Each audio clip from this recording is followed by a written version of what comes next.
BBMP ಯುಗಾಂತ್ಯವಾಗಿದೆ. ಇಂದಿನಿಂದ greater Bengaluru ಪ್ರಾಧಿಕಾರ ಅಸ್ತಿತ್ವಕ್ಕೆ ಬಂದಿದೆ. ಹಾಗಾದ್ರೆ ಗ್ರೇಟರ್ ಬೆಂಗಳೂರು ಪ್ರಾಧಿಕಾರದಿಂದ ಜನಸಾಮಾನ್ಯರಿಗೆ ಆಗುವಂತ ಅನುಕೂಲಗಳೇನು, ಅನಾನುಕೂಲಗಳೇನು, ಅದಕ್ಕೆ ಒಂದು ಡೀಟೇಲ್ಸ್ ಇದೆ, ಬನ್ನಿ ನೋಡ್ಕೊಂಡು.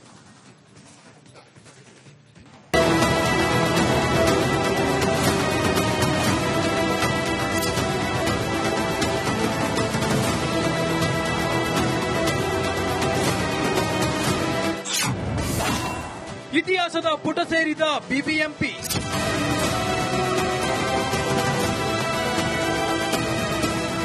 ಯುಗಾಂತ್ಯ. ಬೃಹತ್ ಬೆಂಗಳೂರು ಮಹಾನಗರ ಪಾಲಿಕೆ ಯುಗಾಂತ್ಯ.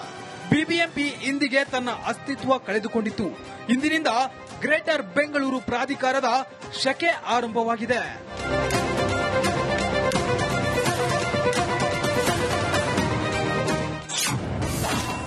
ಇನ್ಮುಂದೆ ಬೆಂಗಳೂರಿಗೆ 3 ಪಾಲಿಕೆ.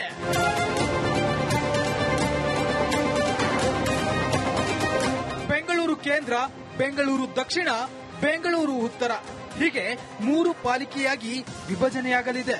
ಪ್ರತಿ ಪಾಲಿಕೆಯಲ್ಲೂ ತಲಾ 125 ವಾರ್ಡ್ಗಳಿರಲಿವೆ. ಸಿಎಂ ಸಿದ್ದರಾಮಯ್ಯ ಗ್ರೇಟರ್ ಬೆಂಗಳೂರು ಪ್ರಾಧಿಕಾರದ ಅಧ್ಯಕ್ಷರಾಗಿದ್ರೆ ಡಿಸಿಎಂ ಡಿಕೆ ಶಿವಕುಮಾರ್ ಉಪಾಧ್ಯಕ್ಷರಾಗಿದ್ದಾರೆ.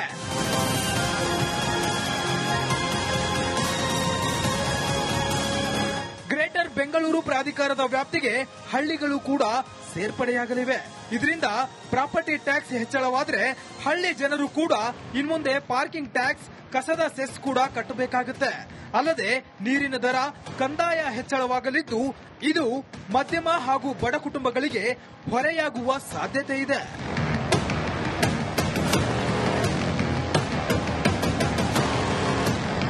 ಇನ್ನು ಗ್ರೇಟರ್ ಬೆಂಗಳೂರು ಪ್ರಾಧಿಕಾರಕ್ಕೆ ವಿಪಕ್ಷ ನಾಯಕ ಅಶೋಕ್ ವಿರೋಧ ವ್ಯಕ್ತಪಡಿಸಿದ್ದಾರೆ. ಗ್ರೇಟರ್ ಬೆಂಗಳೂರು ಅಲ್ಲ, ಇದು ಒಂಥರ ಕ್ವಾರ್ಟರ್ ಬೆಂಗಳೂರು ಆಗೋಗ್ಬಿಟ್ಟಿದೆ. ಬೆಂಗಳೂರನ್ನ ಕ್ವಾರ್ಟರ್ ಮಾಡಿಬಿಟ್ಟಿದ್ದಾರೆ, 3 ಭಾಗ ಮಾಡಿ ಕ್ವಾರ್ಟರ್ ಬೆಂಗಳೂರು ಆಗೋಗ್ಬಿಟ್ಟಿದೆ. ನೀವು ಬೆಂಗಳೂರು 1, ಬಾಗಿಲು 3. ಅಭಿವೃದ್ಧಿ ಎಲ್ಲಿ? 2007ರಲ್ಲಿ ಬೃಹತ್ ಬೆಂಗಳೂರು ಮಹಾನಗರ ಪಾಲಿಕೆ ಅಸ್ತಿತ್ವಕ್ಕೆ ಬಂದಿತ್ತು. ಆದ್ರೀಗ ಬಿಬಿಎಂಪಿ ಅಸ್ತಿತ್ವ ಕಳೆದುಕೊಂಡಿದೆ. ಗ್ರೇಟರ್ ಬೆಂಗಳೂರಿನಲ್ಲಿ ಬೆಂಗಳೂರಿಗರ ನಿರೀಕ್ಷೆ ಕೂಡ ಹೆಚ್ಚಾಗಿದೆ. ಮುತ್ತಪ್ಪ, ರಿಪಬ್ಲಿಕ್ ಕನ್ನಡ, ಬೆಂಗಳೂರು. ಬಿಬಿಎಂಪಿ ಯುಗಾಂತ್ಯವಾಗಿದೆ. ಇಂದಿನಿಂದ ಗ್ರೇಟರ್ ಬೆಂಗಳೂರು ಪ್ರಾಧಿಕಾರ ಅಸ್ತಿತ್ವಕ್ಕೆ ಬಂದಿದೆ. ಹಾಗಾದ್ರೆ ಗ್ರೇಟರ್ ಬೆಂಗಳೂರು ಪ್ರಾಧಿಕಾರದಿಂದ ಜನಸಾಮಾನ್ಯರಿಗೆ ಆಗುವಂತ ಅನುಕೂಲಗಳೇನು, ಅನಾನುಕೂಲಗಳೇನು, ಅದಕ್ಕೆ ಒಂದು ಡೀಟೇಲ್ಸ್ ಇದೆ, ಬನ್ನಿ ನೋಡ್ಕೊಂಡು.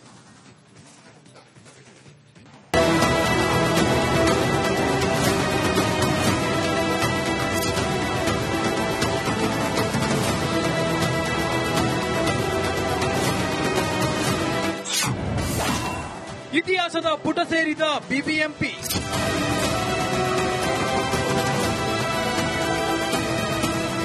ಯುಗಾಂತ್ಯ. ಬೃಹತ್ ಬೆಂಗಳೂರು ಮಹಾನಗರ ಪಾಲಿಕೆ ಯುಗಾಂತ್ಯ. ಬಿಬಿಎಂಪಿ ಇಂದಿಗೆ ತನ್ನ ಅಸ್ತಿತ್ವ ಕಳೆದುಕೊಂಡಿತ್ತು.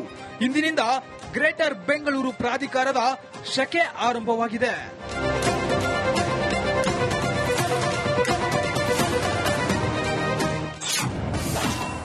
ಇನ್ಮುಂದೆ ಬೆಂಗಳೂರಿಗೆ 3 ಪಾಲಿಕೆ.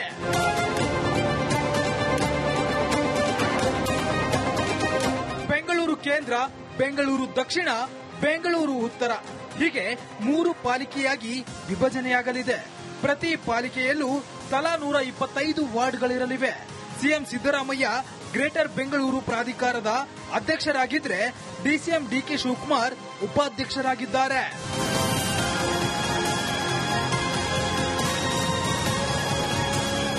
ಗ್ರೇಟರ್ ಬೆಂಗಳೂರು ಪ್ರಾಧಿಕಾರದ ವ್ಯಾಪ್ತಿಗೆ ಹಳ್ಳಿಗಳು ಕೂಡ ಸೇರ್ಪಡೆಯಾಗಲಿವೆ. ಇದರಿಂದ ಪ್ರಾಪರ್ಟಿ ಟ್ಯಾಕ್ಸ್ ಹೆಚ್ಚಳವಾದ್ರೆ ಹಳ್ಳಿ ಜನರು ಕೂಡ ಇನ್ಮುಂದೆ ಪಾರ್ಕಿಂಗ್ ಟ್ಯಾಕ್ಸ್, ಕಸದ ಸೆಸ್ ಕೂಡ ಕಟ್ಟಬೇಕಾಗುತ್ತೆ. ಅಲ್ಲದೆ ನೀರಿನ ದರ, ಕಂದಾಯ ಹೆಚ್ಚಳವಾಗಲಿದ್ದು ಇದು ಮಧ್ಯಮ ಹಾಗೂ ಬಡ ಕುಟುಂಬಗಳಿಗೆ ಹೊರೆಯಾಗುವ ಸಾಧ್ಯತೆ ಇದೆ.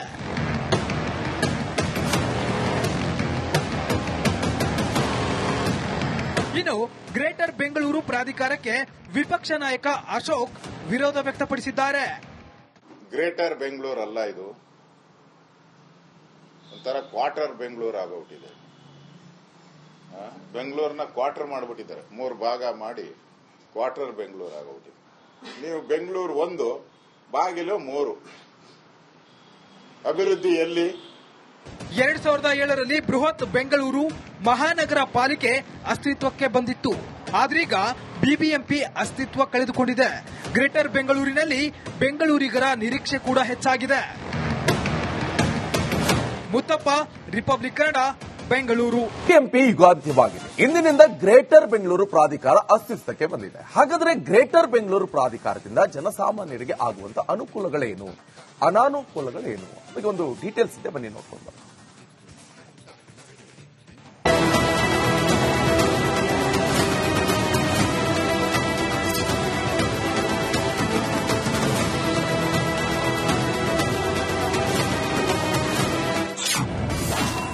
ಇತಿಹಾಸದ ಪುಟ ಸೇರಿದ ಬಿಬಿಎಂಪಿ.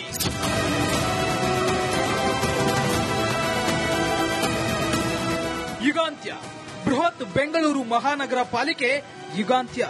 ಬಿಬಿಎಂಪಿ ಇಂದಿಗೆ ತನ್ನ ಅಸ್ತಿತ್ವ ಕಳೆದುಕೊಂಡಿತು. ಇಂದಿನಿಂದ ಗ್ರೇಟರ್ ಬೆಂಗಳೂರು ಪ್ರಾಧಿಕಾರದ ಶಕೆ ಆರಂಭವಾಗಿದೆ.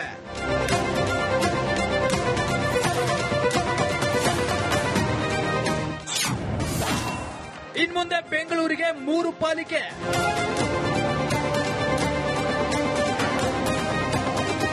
ಬೆಂಗಳೂರು ಕೇಂದ್ರ, ಬೆಂಗಳೂರು ದಕ್ಷಿಣ, ಬೆಂಗಳೂರು ಉತ್ತರ ಹೀಗೆ 3 ಪಾಲಿಕೆಯಾಗಿ ವಿಭಜನೆಯಾಗಲಿದೆ.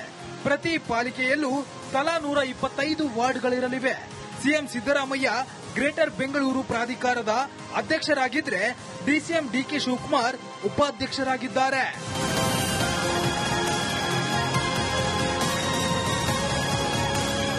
ಗ್ರೇಟರ್ ಬೆಂಗಳೂರು ಪ್ರಾಧಿಕಾರದ ವ್ಯಾಪ್ತಿಗೆ ಹಳ್ಳಿಗಳು ಕೂಡ ಸೇರ್ಪಡೆಯಾಗಲಿವೆ. ಇದರಿಂದ ಪ್ರಾಪರ್ಟಿ ಟ್ಯಾಕ್ಸ್ ಹೆಚ್ಚಳವಾದ್ರೆ ಹಳ್ಳಿ ಜನರು ಕೂಡ ಇನ್ಮುಂದೆ ಪಾರ್ಕಿಂಗ್ ಟ್ಯಾಕ್ಸ್, ಕಸದ ಸೆಸ್ ಕೂಡ ಕಟ್ಟಬೇಕಾಗುತ್ತೆ. ಅಲ್ಲದೆ ನೀರಿನ ದರ, ಕಂದಾಯ ಹೆಚ್ಚಳವಾಗಲಿದ್ದು ಇದು ಮಧ್ಯಮ ಹಾಗೂ ಬಡ ಕುಟುಂಬಗಳಿಗೆ ಹೊರೆಯಾಗುವ ಸಾಧ್ಯತೆ ಇದೆ.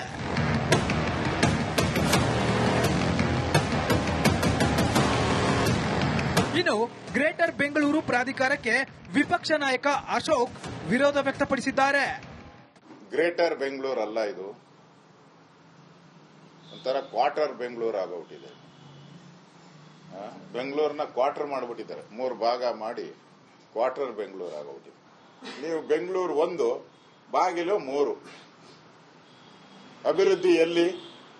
2007ರಲ್ಲಿ ಬೃಹತ್ ಬೆಂಗಳೂರು ಮಹಾನಗರ ಪಾಲಿಕೆ ಅಸ್ತಿತ್ವಕ್ಕೆ ಬಂದಿತ್ತು. ಆದ್ರೀಗ ಬಿಬಿಎಂಪಿ ಅಸ್ತಿತ್ವ ಕಳೆದುಕೊಂಡಿದೆ. ಗ್ರೇಟರ್ ಬೆಂಗಳೂರಿನಲ್ಲಿ ಬೆಂಗಳೂರಿಗರ ನಿರೀಕ್ಷೆ ಕೂಡ ಹೆಚ್ಚಾಗಿದೆ. ಮುತ್ತಪ್ಪ, ರಿಪಬ್ಲಿಕ್ ಕನ್ನಡ, ಬೆಂಗಳೂರು. ಬಿಬಿಎಂಪಿ ಯುಗಾಂತ್ಯವಾಗಿದೆ. ಇಂದಿನಿಂದ ಗ್ರೇಟರ್ ಬೆಂಗಳೂರು ಪ್ರಾಧಿಕಾರ ಅಸ್ತಿತ್ವಕ್ಕೆ ಬಂದಿದೆ. ಹಾಗಾದ್ರೆ ಗ್ರೇಟರ್ ಬೆಂಗಳೂರು ಪ್ರಾಧಿಕಾರದಿಂದ ಜನಸಾಮಾನ್ಯರಿಗೆ ಆಗುವಂತ ಅನುಕೂಲಗಳೇನು, ಅನಾನುಕೂಲಗಳೇನು? ಈಗ ಒಂದು ಡೀಟೇಲ್ಸ್ ಇದೆ, ಬನ್ನಿ ನೋಡ್ಕೊಂಡು ಬರೋಣ.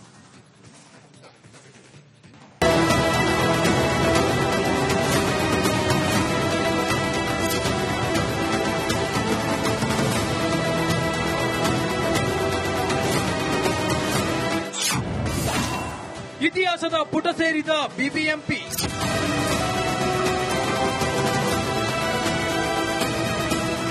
ಯುಗಾಂತ್ಯ. ಬೃಹತ್ ಬೆಂಗಳೂರು ಮಹಾನಗರ ಪಾಲಿಕೆ ಯುಗಾಂತ್ಯ. ಬಿಬಿಎಂಪಿ ಇಂದಿಗೆ ತನ್ನ ಅಸ್ತಿತ್ವ ಕಳೆದುಕೊಂಡಿತು. ಇಂದಿನಿಂದ ಗ್ರೇಟರ್ ಬೆಂಗಳೂರು ಪ್ರಾಧಿಕಾರದ ಶಕೆ ಆರಂಭವಾಗಿದೆ.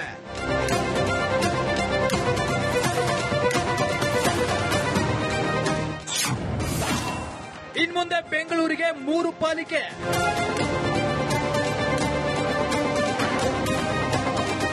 ಬೆಂಗಳೂರು ಕೇಂದ್ರ, ಬೆಂಗಳೂರು ದಕ್ಷಿಣ, ಬೆಂಗಳೂರು ಉತ್ತರ ಹೀಗೆ 3 ಪಾಲಿಕೆಯಾಗಿ ವಿಭಜನೆಯಾಗಲಿದೆ. ಪ್ರತಿ ಪಾಲಿಕೆಯಲ್ಲೂ ತಲಾ 125 ವಾರ್ಡ್ಗಳಿರಲಿವೆ. ಸಿಎಂ ಸಿದ್ದರಾಮಯ್ಯ ಗ್ರೇಟರ್ ಬೆಂಗಳೂರು ಪ್ರಾಧಿಕಾರದ ಅಧ್ಯಕ್ಷರಾಗಿದ್ರೆ ಡಿಸಿಎಂ ಡಿಕೆ ಶಿವಕುಮಾರ್ ಉಪಾಧ್ಯಕ್ಷರಾಗಿದ್ದಾರೆ.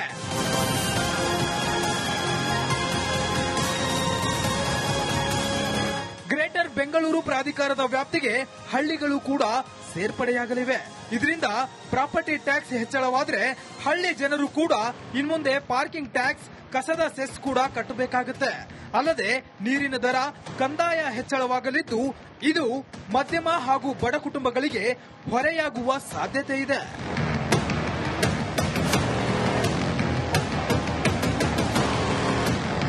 ಇನ್ನು ಗ್ರೇಟರ್ ಬೆಂಗಳೂರು ಪ್ರಾಧಿಕಾರಕ್ಕೆ ವಿಪಕ್ಷ ನಾಯಕ ಅಶೋಕ್ ವಿರೋಧ ವ್ಯಕ್ತಪಡಿಸಿದ್ದಾರೆ. ಗ್ರೇಟರ್ ಬೆಂಗಳೂರು ಅಲ್ಲ, ಇದು ಒಂಥರ ಕ್ವಾರ್ಟರ್ ಬೆಂಗಳೂರು ಆಗೋಗ್ಬಿಟ್ಟಿದೆ. ಬೆಂಗಳೂರನ್ನ ಕ್ವಾರ್ಟರ್ ಮಾಡಿಬಿಟ್ಟಿದ್ದಾರೆ, 3 ಭಾಗ ಮಾಡಿ ಕ್ವಾರ್ಟರ್ ಬೆಂಗಳೂರು ಆಗೋಗ್ಬಿಟ್ಟಿದೆ. ನೀವು ಬೆಂಗಳೂರು 1 ಬಾಗಿಲು 3 ಅಭಿವೃದ್ಧಿ ಎಲ್ಲಿ? 2007ರಲ್ಲಿ ಬೃಹತ್ ಬೆಂಗಳೂರು ಮಹಾನಗರ ಪಾಲಿಕೆ ಅಸ್ತಿತ್ವಕ್ಕೆ ಬಂದಿತ್ತು. ಆದ್ರೀಗ ಬಿಬಿಎಂಪಿ ಅಸ್ತಿತ್ವ ಕಳೆದುಕೊಂಡಿದೆ.